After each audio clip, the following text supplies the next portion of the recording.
कविता अपने माता पिता की बहुत लाडली थी। 3 बड़े भाइयों की बहन थी। कोई भी चीज मांगने पर उसी वक्त सामने हाजिर हो जाती। पूरे घर में रौब था उसका। पूरे परिवार और नौकरों पर राजकुमारी की तरह हुक्म चलाती थी कविता। स्कूल में भी पूरा रौब था उसका। बड़े घर की लाडली जो थी वह। ऐसे ही उसने कॉलेज में दाखिला लिया। उसके ठाट बाट, बड़ी गाड़ी में आना जाना, हर दिन नया फैशन देखकर हर कोई उससे दोस्ती करना चाहता था। थोड़े ही दिनों में उसके बहुत से दोस्त बन गए। पूरे कॉलेज में उसकी अपनी ही एक पहचान थी। इन दिनों उसके घर एक रिश्ता आया। खानदानी लोग थे और पापा की पुरानी जान पहचान थी उनके साथ। कविता के साथ कोई जबरदस्ती नहीं थी। वर्टिकल बार पर कविता ने फिर भी हाँ कर दी, क्योंकि वह अपने परिवार से बहुत प्यार करती थी। वह जानती थी कि वह लोग उसका अच्छा ही सोचेंगे। लड़के का नाम राज था। राज काफी पढ़ा लिखा और समझदार लड़का था।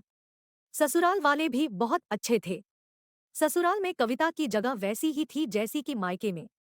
कोई भी कार्य कविता की सलाह के बिना नहीं होता था। सबकी लाडली बहू बन गई थी वह। फिर उसके घर एक बेटे का जन्म हुआ।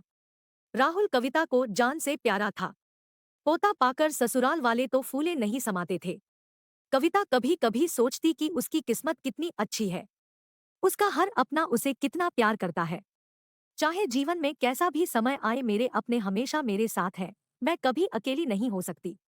कितनी खुशकिस्मत हूं मैं। पर शायद कविता की खुशियों को उसकी अपनी ही नजर लग गई थी। एक दिन वह मायके जाने की जिद कर बैठी।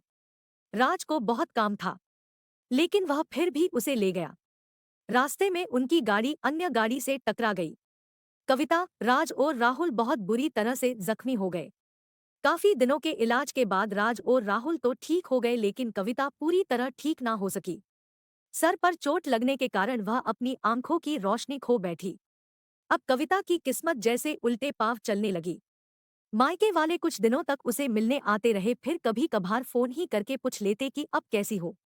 धीरे धीरे ये सिलसिला भी कम हो गया। ससुराल वालों की सहानुभूति भी कम होने लगी।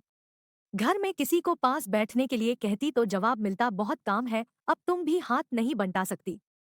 राज भी चिड़चिड़ा हो गया था। बस राहुल ही था उसके साथ, जिसके साथ हंसते खेलते उसका वक्त गुजरता। एक दिन कविता के हाथ से कुछ सामान गिर गया, जिसकी वजह से राहुल को हल्की सी चोट लग गई।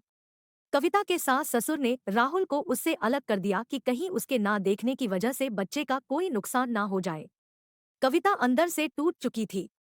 एक दिन उसने सबके सामने मायके जाने की इच्छा रखी तो राज उसे तुरंत मायके छोड़ आया, जैसे कि वह भी यही चाहता था। लेकिन राहुल को उसके साथ नहीं भेजा गया। कविता कभी राहुल से दूर नहीं रही थी, पर अपनी कमी के कारण उसने ज्यादा बहस नहीं की।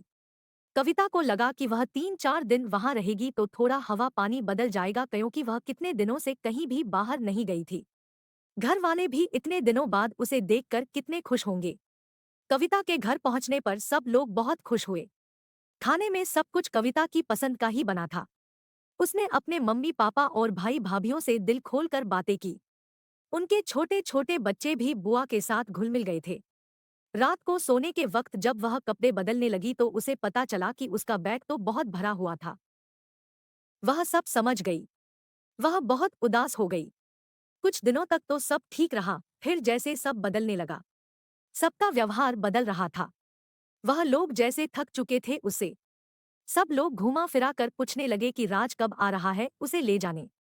वह बहाना बना देती, जबकि वह जानती थी कि उस घर में अब उसके लिए कोई जगह नहीं। कविता से चलते वक्त कुछ ना कुछ नुकसान हो जाता। थोड़ी बहुत टोकाटाकी उसे सुनाई देती। वह टाल देती। एक दिन उसके हाथ से लगकर एक कीमती फूलदान टूट गया। छोटी भाभी ने बहुत हंगामा मचाया। कविता के माता पिता रोज रोज के झमेलों से तंग आ गए थे। उन्होंने राज को खुद से फोन कर दिया। राज कविता को अपने घर ले गया। कविता को अपने परिवार वालों से ये उम्मीद ना थी। जिस कविता के कहे बिना घर में एक पत्ता भी नहीं हिलता था, उस घर के लिए वह अब बोझ बन चुकी थी। राज के साथ ससुराल आते वक्त वह बहुत खुश थी, क्योंकि वह अपने घर जा रही थी, अपने जिगर के टुकड़े राहुल के पास। परंतु यह खुशी भी कुछ पल की ही थी। सारा बंदोबस्त पहले ही किया हुआ था। कविता को सीधे ऊपर वाले कमरे में पहुंचा दिया गया। राहुल से दूर रहने की सख्त चेतावनी दी गई।